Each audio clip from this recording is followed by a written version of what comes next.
వెంకటరెడ్డి గారు ఈరోజు తెలంగాణ రాష్ట్ర ప్రభుత్వం ఇనిషియేటివ్ తీసుకొని అన్ని పార్టీల ఎంపీలతో ఒక మీటింగ్ పెడుతుంది. స్వయంగా ఉప ముఖ్యమంత్రి బట్టి విక్రమార్కే అందరికీ ఫోన్ చేసి పిలిచారనేది సమాచారం. ఏంటి కిషన్ రెడ్డి గారిని, బండి సంజయ్ గారిని కూడా పిలిచారు అంటూ వార్తలు వస్తున్నాయి. నిజంగా పిలిచారా? వెళ్తున్నారా మీటింగ్కి? మీకు అలాగే జీ తెలుగు ప్రేక్షకులకి ప్యానల్ వీళ్ళందరికీ నమస్కారం. ఇప్పుడు కేంద్ర రాష్ట్రం గురించి రాష్ట్ర అవసరాల గురించి రాష్ట్ర అభివృద్ధి గురించి భారతీయ జనతా పార్టీ డెఫినెట్ గా కట్టుబడి ఉంటుంది. ఎందుకంటే భారతీయ జనతా పార్టీ ఎప్పటి నుంచో, ఇప్పుడు కాదు, గత 10 సంవత్సరాల కాలంలో దగ్గర 1,00,000 కోట్లు ఖర్చు పెట్టి ఈ తెలంగాణ రాష్ట్ర అభివృద్ధి కోసం పాటుపడతా ఉంది. ఇప్పుడు కూడా నరేంద్ర మోడీ గారు ప్రతిదాన్ని కూడా ఆలోచించి నిర్ణయాలు తీసుకుంటా ఉన్నారు. రాష్ట్రాలు బాగుపడితే దేశ అభివృద్ధి కూడా బాగుపడుతుంది. వికసిత భారత్ కోసం కష్టపడాల్సి వస్తుంది, కష్టపడాలి కూడా అని చెప్పేసి ఈరోజు నిర్ణయాలు ఉంటాయి. ఈరోజు ఆల్ పార్టీ మీటింగ్ పేపర్లోనే చూశాను. మరి పిలిచారో లేదు నాకు తెలియదు, కానీ ఒకవేళ నిజంగానే పిలిచి జెండాలు పక్కన పెట్టి ఎజెండా ఏంటో తెలిస్తే మాత్రం డెఫినెట్ గా దానికోసం మరి చర్చించే అవకాశాలు ఉంటాయి. కానీ ఓన్లీ ఇప్పుడు కొన్ని ఇప్పుడు మనకు కావాల్సింది ఏంటంటే తెలంగాణ రాష్ట్రానికి సాగునీరు, తాగునీరు. ఈ సాగునీరు కోసము మరి ఎన్నో ప్రాజెక్టులు పెండింగ్ లో ఉన్నాయి. మనకు తెలుసు, గత I think last 2-3 days back కూడా మన కృష్ణా నీళ్ళని వాడుకోలేకపోతా ఉన్నాం, గోదావరి నీళ్ళని వాడుకోలేకపోతా ఉన్నాం. రకరకాల పెండింగ్ ప్రాజెక్టులు అట్లాగే ఉన్నాయి. పనికిమాలిన ప్రాజెక్టులను కట్టి 1,00,000 కోట్లు ఖర్చు పెట్టి దానిని వాడుకోలేకపోతా ఉన్నాం. ఈ ఫర్ ఎగ్జాంపుల్ గోదావరి నది మీద కాళేశ్వరం ప్రాజెక్టు కట్టి దగ్గర 1,00,000 కోట్ల పైన ఖర్చు పెట్టి దాన్ని వాడుకోలేకపోతాను. అలాంటిది మరి పాలమూరు రంగారెడ్డి ప్రాజెక్టు ఎందుకు విస్మరించారో, ఎందుకు కట్టలేదో, ఎందుకు పూర్తి చేయలేదో 10 సంవత్సరాల కాలంలో అని చెప్పి అడుగుతా ఉన్నారు. సో దాన్ని బేసిక్ ఏంటంటే ముఖ్యంగా ఈ పాలమూరు రంగారెడ్డి పూర్తయితే దగ్గర రంగారెడ్డి జిల్లాకి కాదు, రంగారెడ్డి, మహబూబ్నగర్, నల్గొండ ఈ జిల్లాలు, ఈవెన్ హైదరాబాద్ కూడా తాగునీళ్ళు వచ్చాయి. Point clear. రాష్ట్ర ప్రయోజనాలు పై కనిపిస్తున్నాయి, వెనకాల టార్గెట్ బీజేపీ. ఎందుకంటే బంతిని మీ కోర్టులోనే వేస్తున్నారు. వెళ్తే ఒక బాధ, వెళ్ళకపోతే ఒక బాధలా ఉంది. ఏం చెప్తారు? ఈ ఆల్ పార్టీ మీటింగ్ అనేది, అఖిలపక్ష సమావేశం అనేది నాకు తెలిసినంత వరకు రాష్ట్ర ప్రయోజనాలు కాకుండా రాజకీయ అంశాల గురించి పెడతా ఉన్నట్టుగా కనబడతా ఉంది. దీంట్లో ముఖ్యంగా ఏంటంటే భారతీయ జనతా పార్టీని టార్గెట్ చేయాలి. భారతీయ జనతా పార్టీని ఎందుకు టార్గెట్ చేయాలంటే గత 3 ఎన్నికలు జరిగినాయి, ఎమ్మెల్సీ ఎన్నికలు జరిగినాయి. అక్కడ మరి 2 ఎమ్మెల్సీ స్థానాలు భారతీయ జనతా పార్టీ విజయడంక మోగించింది. తెలంగాణ ప్రజలందరూ కూడా, విద్యార్థులతో పాటు నిరుద్యోగులు కానీ, టీచర్లు కానీ, అన్ని రంగాల ప్రజలందరూ కూడా మరి భారతీయ జనతా పార్టీని ఆదరిస్తా ఉన్నారు. ఏ విధంగానైనా కూడా భారతీయ జనతా పార్టీ ముందుకు వస్తా ఉంది, స్పీడ్ పెంచుతా ఉంది తెలంగాణ రాష్ట్రంలో అని చెప్పేసి ఈ రోజు ఆల్ పార్టీ మీటింగ్ అనేది ఒక మీటింగ్ తీసుకొచ్చారు. ఆల్ పార్టీ మీటింగ్ అనకూడదేమో, మనం అన్ని పార్టీల ఎంపీల మీటింగ్ అంతే. అంతేలే. ఎందుకంటే తిట్టాల్సిన తిట్లన్నీ కూడా తిట్టి కిషన్ రెడ్డి గారిని, బండి సంజయ్ గారిని తిట్టాల్సిన తిట్లన్నీ తిట్టి ఈరోజు సైంధవుడు అని, అదని, ఇదని ఈ రోజు మళ్ళా అదే మరి మంత్రివర్యులని పిలుస్తా ఉన్నారు.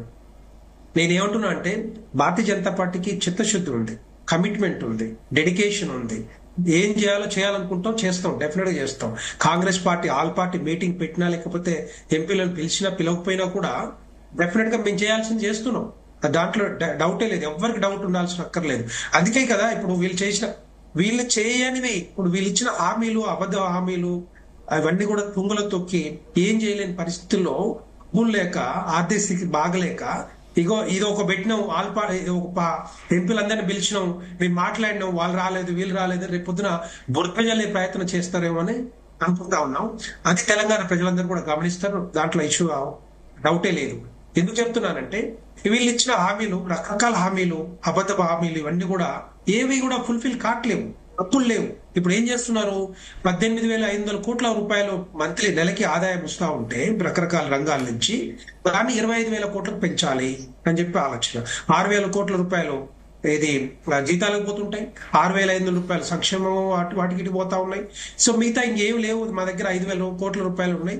వాటిని ఏ విధంగా అయితే వెంకటరెడ్డి గారు పోనీ తెలంగాణకు సంబంధించినటువంటి ఇతర అంశాలు ఈ హామీలు ఇవన్నీ కూడా పక్కన పెట్టినా కూడా బీసీలకు సంబంధించినటువంటి రిజర్వేషన్ అంశాన్ని కూడా మీ మీదకే ఆబంధను కూడా మీ మీదకే నెడుతున్నారు కదా, ఎలా ఫేస్ చేస్తారు?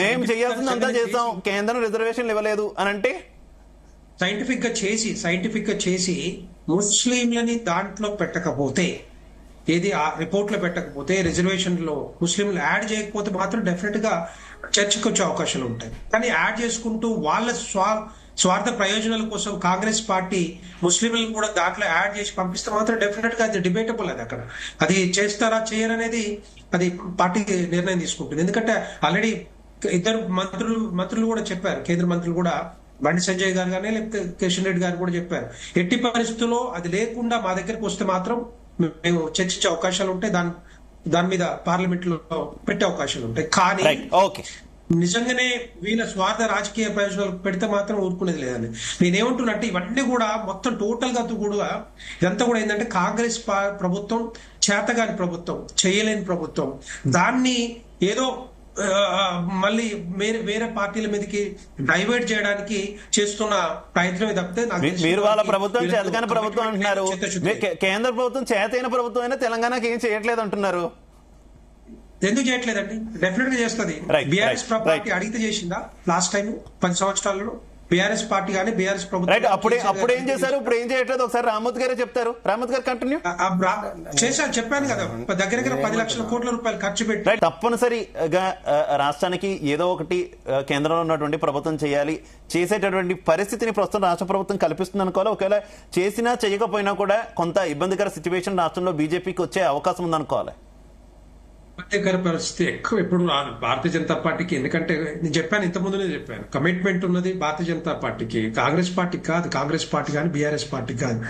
స్వార్థ రాజకీయ ప్రయోజనాల కోసం చేస్తున్న ప్రయత్నాలే తప్పితే రామ్మూర్తి గారు ఏమన్నా 10 సంవత్సరాల కాలంలో ఏమీ రాలేదని చెప్పారు. ఏమి రాలేకపోతే రెండోసారి ఏ విధంగా ప్రభుత్వానికి వచ్చారు బీఆర్ఎస్ పార్టీ? ఏ విధంగా వచ్చారు? గ్రామీణ వ్యవస్థలో, గ్రామ పంచాయతీ వ్యవస్థలో ప్రతి ఒక్కటి కూడా కేంద్ర ప్రభుత్వం నిధులతో నడుస్తా ఉంది. ఇప్పుడు కూడా రోడ్ల దగ్గర నుంచి లైట్, అది ఏ రాష్ట్రంలో అయినా జరిగేదే కదా వెంకటరెడ్డి గారు. ఏ రాష్ట్రంలో ప్రతిసారి అనేది అదే. అన్ని రాష్ట్రాలకి చేసినట్టే న్యాయబద్ధంగా చేయాల్సినవి జరుగుతున్నాయి. కానీ ప్రత్యేకించి రాష్ట్రం విడిపోయి కొత్తగా రాష్ట్రం ఏర్పడింది, అక్కడ ఆంధ్రప్రదేశ్ అయినా ఇక్కడ తెలంగాణ సరే, వీడికి కొన్ని సమస్యలు ఉన్నాయి. ఆ సమస్యల పరిష్కారంకు చొరవ చూపించట్లేదు కేంద్ర ప్రభుత్వం. విభజన చట్టంలో చాలా హామీలు ఉన్నాయి, ఆ హామీలకు ముందుకు రావట్లేదు. రెండు రాష్ట్రాల మధ్య విభజన సమస్యలు ఉన్నాయి, వాటిని ఫుల్ స్టాప్ పెట్టడానికి కేంద్రం చొరవ తీసుకోవట్లేదు. ఇవి కదా మీ మీద వచ్చే విమర్శలు. గత బీఆర్ఎస్ హయాంలో మరి కేసీఆర్ గారు ఏం చేశారు? కూర్చొని మాట్లాడలేదా? వాళ్ళు జగన్మోహన్ రెడ్డి ఎవరు? ఆయన దోస్తులే కదా, వాళ్ళ మిత్రులే కదా. ఇంటికి వచ్చినప్పుడు బిర్యానీ తినిపించి పంపించిన వాళ్ళే కదా, వాళ్ళంతా కూడా క్లోజే కదా. ఎందుకు మాట్లాడుకోలేకపోయారు? ఎందుకు విభజన సమస్యల మీద పరిష్కరించలేకపోయారు? అవన్నీ కూడా పక్కన పెట్టి మీరు కృష్ణాల జలాలు తీసుకోపోండి, గోదావరి జలాలు తీసుకుపోయి చెప్పింది వీళ్ళే కదా. తర్వాత దానిలో కూడా వాటర్ రేషియో, కృష్ణ వాటర్ రేషియోని కూడా వీళ్ళే డిసైడ్ చేశారు కదా. మనకు రావాల్సిన వాటర్ రాకుండా 299 ఒప్పుకున్నది వీళ్ళే కదా. బీఆర్ఎస్ హయాంలో కేసీఆర్ గారే కదా.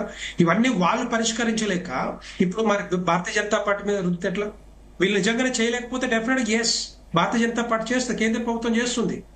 కానీ ఇప్పటిదాకా రాలేదు, ఇంకా ఆ విషయాలు తీసుకురాలేదు. ఇప్పటికైనా తీసుకొచ్చి డెఫినెట్ గా చర్చ. ఇప్పుడు ఎంతసేపులో కూడా ఉక్కు కర్మాగారం అంటారు, దాని మీద ఫీజిబిలిటీ స్టడీ చేశారు. ఒక కమిటీ కూడా స్టడీ చేశారు, చైర్మన్ కమిటీ రిపోర్ట్ వచ్చింది. అది ఫీజిబుల్ కాదు అని చెప్పారు. కిషన్ రెడ్డి గారికి క్లియర్ గా చెప్పారు అది డెఫినెట్ గా కాదు అని చెప్పేసి. సో దాంతో పాటుగా ఇక్కడ కావాల్సిన సమ్మక్క సారక విశ్వవిద్యాలయం కూడా, ఇది గిరిజన విశ్వవిద్యాలయం, దానికి కూడా భూమి కేటాయించాలి. డెఫినెట్ గా రాష్ట్ర ప్రభుత్వం చొరవ తీసుకోవాలి. మన ముఖ్యమంత్రి గారు ప్రధానమంత్రి గారికి దగ్గరికి వెళ్ళినప్పుడు కూడా ఒక లిస్ట్ ఇచ్చారు, ఒక లేఖ ఇచ్చారు. ఈ 3 ప్రాజెక్టులు, సాగునీరు ప్రాజెక్టులు కూడా కంప్లీట్ కాలేదు, వాటిని మొత్తం దాని డిపిఆర్ కానీ దాని రీవాల్యుయేషన్ అది ఇవ్వండి, మేము మళ్ళీ ఎందుకు తెలంగాణలో ఏ ప్రాజెక్ట్ కి కూడా జాతీయ హోదా ఇవ్వలేకపోతున్నారు? ఇప్పుడే కాదు, గత నుంచి తెలంగాణ ఏర్పడినప్పటి నుంచి మేము మీద ఉన్నటువంటి విమర్శ, ప్రతి రాష్ట్రానికి రాష్ట్రంలో ఒక్క ప్రాజెక్ట్ కి జాతీయ హోదా ఇచ్చేటటువంటి పరిస్థితి. కానీ తెలంగాణకి ఎందుకు ఇది వివక్ష అనుకోవాలా, ఎగ్జంప్షన్ అనుకోవాలా, ఏమనుకోవాలి మరి? కాళేశ్వరం ప్రాజెక్ట్ అనేది మరి వీళ్ళు డిపిఆర్ సబ్మిట్ చేశారా? ఒక్క కాళేశ్వరం అడగట్లే కదా, ఏదో ఒక ప్రాజెక్ట్ అడుగుతుంది తెలంగాణ. పర్మిషన్ ఈవెన్ పాలమూరు రంగారెడ్డి కూడా వాళ్ళు ఇష్టం వచ్చినట్టుగా చేసుకుంటూ పోయారు తప్పితే వాళ్ళకి పేరు వస్తుందని చెప్పేసి, బీఆర్ఎస్ కు పేరు వస్తుందని చెప్పి, కేసీఆర్ కు పేరు రావాలని చెప్పి కేంద్ర ప్రభుత్వాన్ని ఎప్పుడు కూడా సరిగా అడగలేదు. ఎప్పుడు కూడా ఏవి సబ్మిట్ చేయలేదు, ఏ పర్మిషన్ కూడా తీసుకోలేదు. తీసుకోకుండానే మేము ఇది కడుతున్నాం అది కడుతున్నాం అని చెప్పారు. ఏ కట్టే చెప్పండి, ఏమైంది ఇప్పుడు దాకా? ఎక్కడ నీళ్ళు వచ్చినాయి? ఏదైనా కేంద్ర ప్రభుత్వం నుంచి నిధులు రావాలంటే ఒక పక్క ప్రణాళికతోటి ముందు చూపుగా ఒక 4-5 నెలల ముందు నుండే ఇవన్నీ మీద ఎక్సైజ్ చేసి వర్కౌట్ చేసి డిపిఆర్ సబ్మిట్ చేయాలి. ఇప్పుడు రేవంత్ రెడ్డి గారు కూడా ఇక్కడ కాంగ్రెస్ ప్రభుత్వం కూడా అదే చేస్తా ఉంది. జస్ట్ బడ్జెట్ సెషన్స్ కూడా ముందల పోయి మాకు ఇన్ని నిధులు కావాలి, ఇన్ని ప్రాజెక్టులు ఉన్నాయి, ఇవన్నీ ఉన్నాయని చెప్తే కుదరనది. 3-4 నెలల ముందే ఎక్సర్సైజ్ చేసి దాని మీద డిపిఆర్ సబ్మిట్ చేస్తే వచ్చే అవకాశాలు ఉంటాయి తప్పితే మూసి ప్రక్షాళనకి ఇప్పుడు కావాలి. నేనేమంటున్నా అంటే మూసి ప్రక్షాళన ముఖ్యం కాదు, ఇప్పుడు సాగునీటి ప్రాజెక్టులు ముఖ్యం, తాగునీటి ప్రాజెక్టులు ముఖ్యం. వాటి మీద చర్చ జరగాలి, వాటిని తీసుకురావాల్సిన బాధ్యత ఉంటుంది. డెఫినెట్ గా వాటిని తీసుకురావాల్సిన బాధ్యత కేంద్ర ప్రభుత్వం తీసుకుంటుంది. కానీ అవన్నీ కాకుండా మేము ఏటీఎం లాగా ఏది కాళేశ్వరం ప్రాజెక్ట్ ఏ విధంగా వాడుకున్నారు బీఆర్ఎస్ పార్టీ, ఈ రోజు మూసి ప్రక్షాళన కూడా అదే విధంగా వాడుకుంటామంటే డెఫినెట్ గా అది సెకండరీ ప్రాజెక్ట్, అది ఇంపార్టెంట్ ప్రాజెక్ట్ కాదు. ఇది ఎంతసేపున్నా కూడా సబర్మతి మీద అంటారు. సబర్మతి అనేది కేంద్ర ప్రభుత్వం నిధులు కావన్నీ రాష్ట్ర ప్రభుత్వం నిధులతో ఖర్చు చేసుకుంటారు విషయం అది.